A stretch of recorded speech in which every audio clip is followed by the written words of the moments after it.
फवाद चौधरी 2 रोज़ा जिस्मानी रिमांड पर इस्लामाबाद पुलिस के हवाले।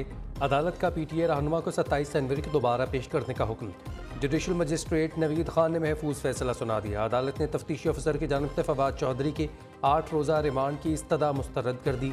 इस्लामाबाद के अस्पताल पिम्स में PTA रहनुमा का तिबी मुआयना, मुकम्मल सेहतमंद करार। तहरीक इंसाफ के रहनुमा के खिलाफ इलेक्शन कमीशन को मुंशी करार देने पर थाना कोहिसार इस्लामाबाद में मुकदमा दर्ज किया गया।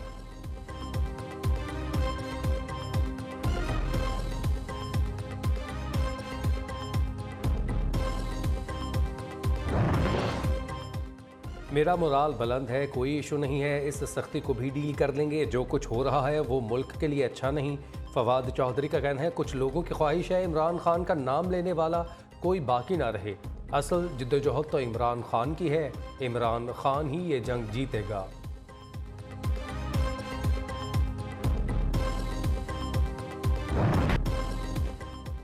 लाहौर हाई कोर्ट का फवाद चौधरी की गिरफ्तारी को गैर कानूनी करार देने से इनकार। हिरासत गैर कानूनी नहीं, लाइन क्रॉस नहीं कर सकते। जस्टिस तारिक सलीम शेख के रिमार्क्स। फवाद चौधरी की बाजियाबी की दरख्वास्त खारिज। अदालत ने रिमार्क्स दिए कि ये दरख्वास्त काबिल समाअत थी लेकिन अब नहीं रही। FIR अदालत में पेश हो चुकी। ऐसे केस में ऐसे कैसे हब से बेजा कह जा सकता है। अब ये हिरासत गैर कानूनी नहीं। दौरान समाअत IG पंजाब अदालत के रूबरू पेश। कहा मोबाइल सिग्नल्स बहुत कमज़ोर थे इसलिए मुझसे राबता नहीं हो सका। मुझे पता चला कि फवाद चौधरी इस्लामाबाद पुलिस के पास हैं। अदालत किसी हुक्म की अदूली नहीं की।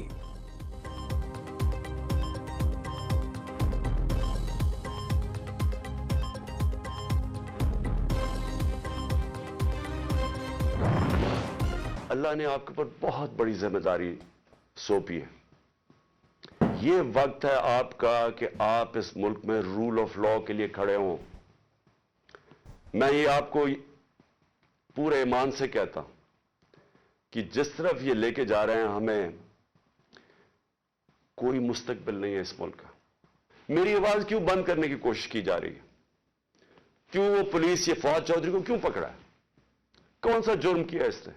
कोई मुझे जमहूरियत में बताए कि ये जुर्म होता है कि जो उसने उसको मुंशी कह दिया, उसको चीफ इलेक्शन कमीशन। कभी इसके ऊपर भी किसी जमहूरियत में पकड़ा जाता है? आजम स्वाति का क्या कसूर था? क्या उसने कह दिया कि जनाब एक्स आर्मी चीफ ने NRO 2 दे दिया? फवाद चौधरी को गिरफ्तार करने का मकसद मेरे ऊपर दबाव बढ़ाना है। चेयरमैन PTA इमरान खान का कहना है जहां इंसाफ ना हो वहां कौमें तबाह हो जाती हैं। आवाम को भी जेल से डरना नहीं चाहिए। सवाल उठाया कितने अफराद को जेलों में डालेंगे? मौत को करीब से देख चुका, जेल जाने के लिए तैयार हूँ। अल्लाह ताला ने मौत का वो जो वक्त मुकर्रर किया है वो आगे होगा ना पीछे। ताकतवर डाकू ने 1100 अरब के केसेस माफ़ करवा लिए। मौजूदा सेटअप मुल्क को तबाही की जानिब लेकर जा रहा है। जजेस जमहूरियत को बचाएं, अवाम के हकूक़ की हिफाजत करें।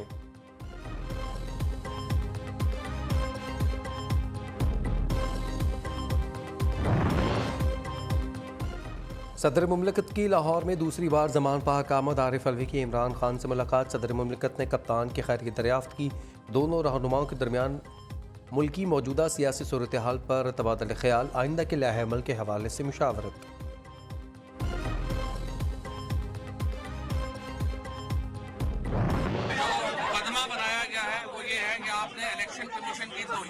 जो बगावत है, इलेक्शन कमीशन के रवैये हैं और कहते हैं कि हमें आप तनकीद भी ना करें। और इस मुल्क में जो बगावत है वो तो फर्ज है। 22 करोड़ लोग इस मुल्क में निकले और बगावत करें इस निज़ाम से, वरना आपके बच्चे भी इसी निज़ाम में पिस जाएंगे। आज इमरान खान तहरीक इंसाफ आपके हकूक के लिए खड़ी है। हम लोग जेलों में जा रहे हैं, ये खटखड़ियां हमारा जेवर है, कोई मसला नहीं है। हम इंशाअल्लाह ताला आजमाइशों में पूरा उतरेंगे, लेकिन ये अवाम का फर्ज है कि वो निकले और इस निज़ाम को बदलने के लिए अपना हिस्सा डालें। हाँ, मैं नेल्सन मंडेला जैसा हूँ। फवाद चौधरी ने गिरफ्तारी को बिला जवाज़ करार देते हुए सियासी इंतकाम करार दे दिया। कैंट कचहरी में पेशी के वक्त सवाल उठाया कसूर बता दें क्यों गिरफ्तार किया गया? नेल्सन मंडेला के साथ भी यही कुछ हुआ था। फवाद के बयान पर सोशल मीडिया पर तबसरों की भरमार। खुद को नेल्सन मंडेला से मिलाने पर मीम्स का तूफान आ गया।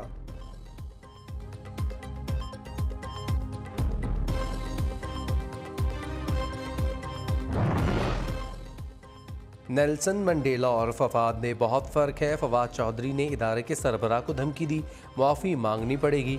अता तारड़ का जवाबी वार कहा, एक मफरूज़ा बन गया है कि तहरीक इंसाफ के लोग जेल नहीं जाएंगे। क्यों नहीं जाएंगे? आबिद शेर अली बोले, पहले शहबाज गिल को ठीक किया, अब फवाद चौधरी की बारी है। फवाद को किसने कहा था इलेक्शन कमीशन और इदारों के खिलाफ बात करें?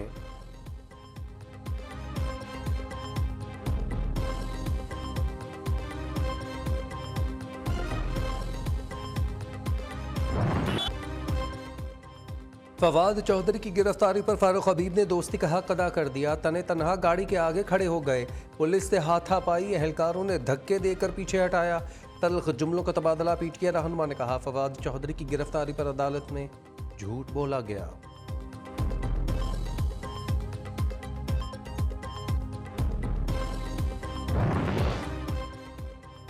फवाद चौधरी की गिरफ्तारी का मकसद पीटीआई को दबाव में लाना है। इलेक्शन कमीशन का रवैया गैर जानिबदार नहीं रहा। शाह महमूद कुरैशी का रद्द-ए-अमल असद उमर ने कहा, हुक्मरान दलील का जवाब दलील से दें, हथकड़ी से नहीं। हम्माद अजहर बोले, फवाद चौधरी की गिरफ्तारी से सियासी अदम इस्तेहकाम में इजाफा होगा। शीरी मिजारी ने कहा, वक्त आ गया है सदर मुमलिकत और चीफ जस्टिस रियासती जुल्म रोकें।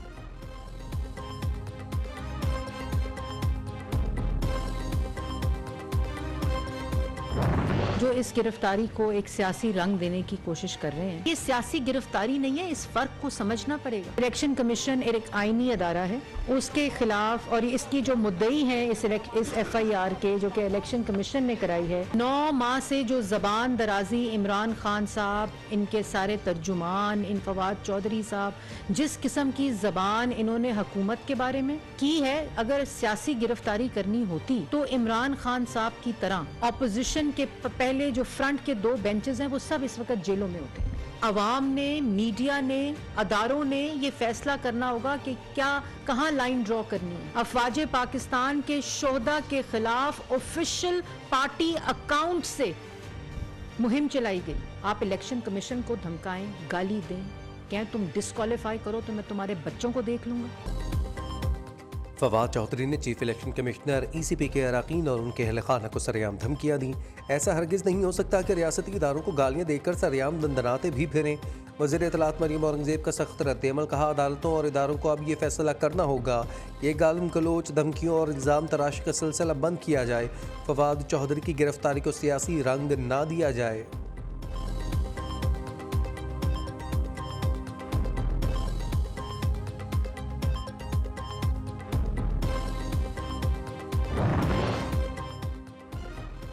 किसी मुखालिफ की गिरफ्तारी या तकलीफ पर खुश होना कम ज़र्फ़ी है, लेकिन तनकीद, गालियों और धमकियों में फ़र्क जान कर जियो।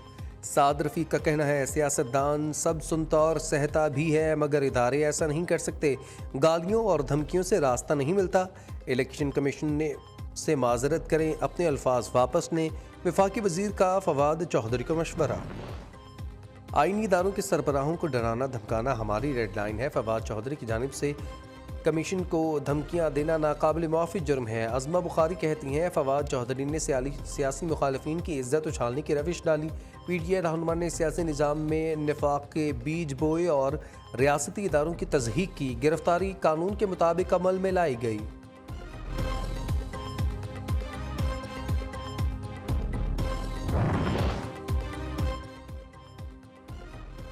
पीटीआई दौरे हुकूमत में चुन कर सियासी मुखालफिन को जेलों में डाला गया। हमजा शहबाज ने 627 दिन जेल में गुजारे। ख्वाजा बरादरान 462, नवाज शरीफ 374, शाहिद खाकान अब्बासी ने 222 दिन हवालात में गुजारे। शहबाज शरीफ ने 207 दिन, ख्वाजा आसिफ ने 176 दिन, राना सनाउल्लाह ने 174 दिन की जेल काटी। मरीम नवाज शरीफ ने 158 दिन और एहसन इकबाल ने 64 दिन जेल में गुजारे थे।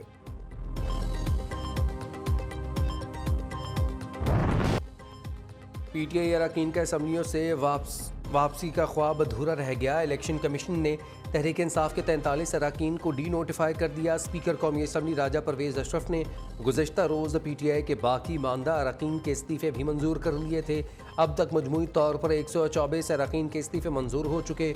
छुट्टी पर होने के बायस 2 अरकान के इस्तीफ़ों की मंजूरी नहीं दी गई। CDA का 70 D सीट अरकान को रिहाइश गाहें फौरी तौर पर खाली करने का हुक्म।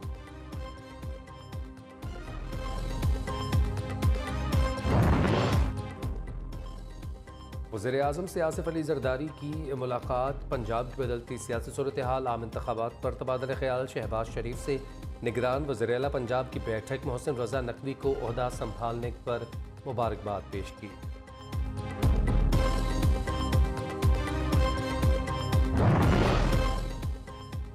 रजीम चेंज पर बदलते बयानात, कप्तान ने सबको एक बार फिर हैरान और परेशान कर दिया। इस बार रजीम चेंज का करता धरता कौन निकला, मोहसिन नकवी का सामने आ गया। इमरान खान ने कहा, मोहसिन नकवी शफाफ इलेक्शन करवाने नहीं बल्कि कराची के बल्दियाती इलेक्शन का मंजरनामा पंजाब में दोहराने आया है। हमारी हुकूमत गिराने का अहम मोहरा मोहसिन नकवी ही था।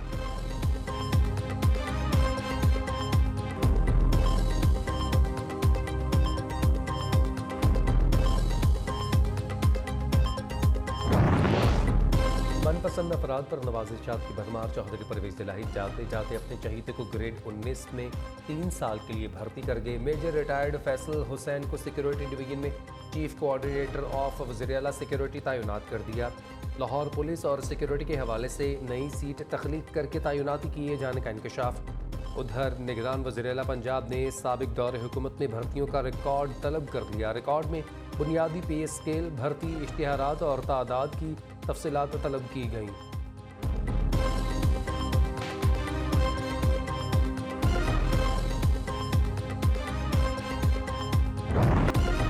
इलेक्शन कमीशन का पंजाब और केपी के गवर्नर को पोलिंग का दिन मुकर्रर करने के लिए ख़त। पंजाब में आम इंतखाबात 9 से 13 अप्रैल के दरमियान करवाने की सिफारिश। केपी में इलेक्शन 13 से 15 अप्रैल तक करवाने की तजवीज़। अलग अलग इलेक्शन करवाने पर वफाकी हुकूमत से 14 अरब रुपए इजाफी मांग लिए।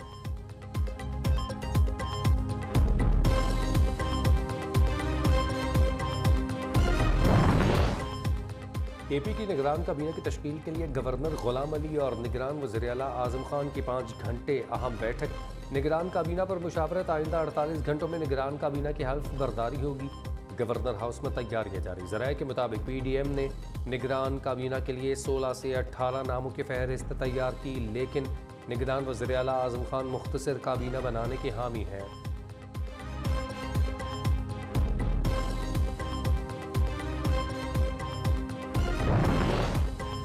आसिफ जरदारी को एक और केस में रिलीफ मिल गया। पार्क लेन रेफरेंस नैब तरमीमी एक्ट 2022 के तहत वापस भेज दिया गया। साबिक सदर के खिलाफ पहले भी 2 रेफरेंस नैब को वापस भेजे जा चुके।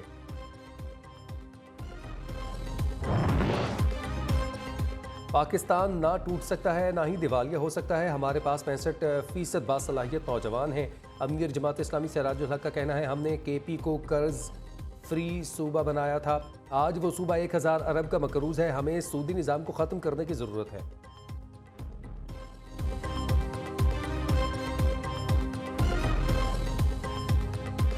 मसाइल है, आपको हमेशा एक्टिव देखा, तो नए रोल में किस तरह एक्टिव होंगी? नए रोल में नई जिम्मेदारियों के साथ इंशाल्लाह ताला। हम देख रहे हैं कि पंजाब असेंबली का इलेक्शन भी लेने जा रही है मरियम बीबी, और वज़ीर आला पंजाब के लिए भी बड़ा खूबसूरत नाम है। मरीम नवाज मुस्लिम लीग नून की सीनियर नायब सदर की जिम्मेदारियों के लिए तैयार। लंदन में मीडिया से गुफ्तगू में कहा, नए रोल में जिम्मेदारियां भरपूर तरीके से अदा करूंगी। सुना है आपको वज़ीर आला पंजाब बनाया जाएगा? सहाफ़ी का सवाल। मरीम नवाज ने मुस्कुरा कर जवाब गोल कर दिया।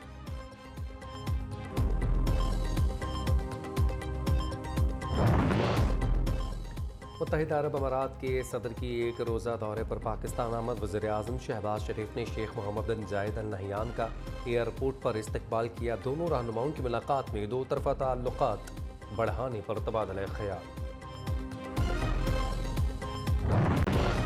वज़ीर आज़म आज़ाद कश्मीर का पुलिस में बड़े पैमाने पर इस्लाहात का ऐलान। सरदार तनवीर इलियास का मीरपुर डिवीजन में विमेन पुलिस स्टेशन के क़याम का ऐलान।